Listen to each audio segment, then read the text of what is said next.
Growing up in a rural community in East Ghana, Edmund Duodu Atweri could not bear the pain expectant women suffered in his community. My story of even coming from a rural community where I grew up, seeing pregnant women dying as a result of their pregnancy was something that I didn't want to happen again. And that is why I brought this innovation to start my own foundation in 2014. And then being a nurse, specifically a public health nurse, working around rural communities, I saw a lot of pregnant women walking long distances because they can even access health services.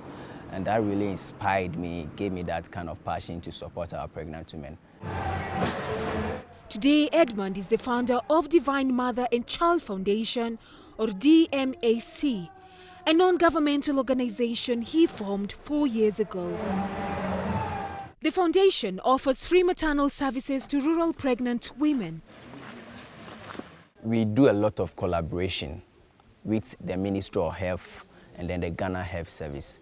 We are an NGO. We don't provide the services in terms of delivery to these pregnant women. But what we do is that we always collaborate with the health workers, especially the midwives that attend to the pregnant women. So what we do is that we always use the health facilities. On this day, he is getting his kit ready for his routine mission in Otekpelu, Eastern Ghana. He attends to women mostly on weekends. On weekdays, he works in a local hospital as a professional nurse, during which his fellow sonographers carry on with the exercise. They move around communities to provide ultrasound and scan services. And the women here can now breathe easy as they prepare to bring new lives into the world. For this place, women at this place, we find it very difficult, especially when you are pregnant, to get the health care, especially with the labs and the scan. When we come to the hospital clinic near us, they normally refer us to a bigger facility to go there to take a scan or to take a lab over there.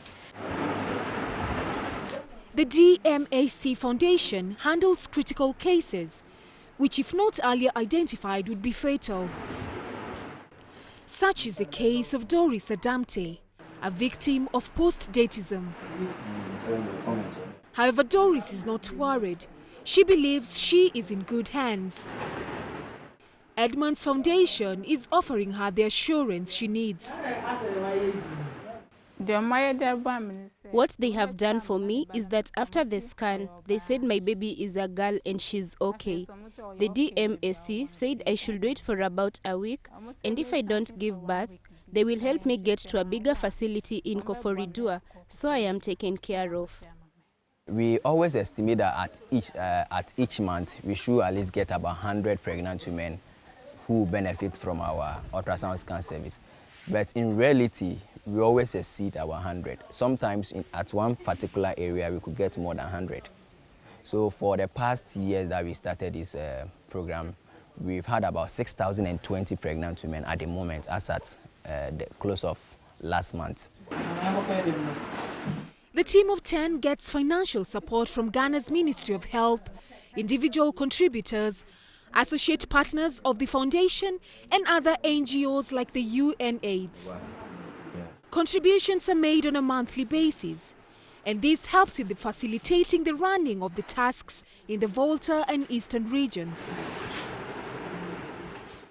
According to the World Health Organization, approximately 800 women die every day from preventable causes related to pregnancy and childbirth, with nearly 99% of all maternal deaths occurring in developing countries. Edmund has bigger plans to help fill the gap in maternal mortality rates in his country.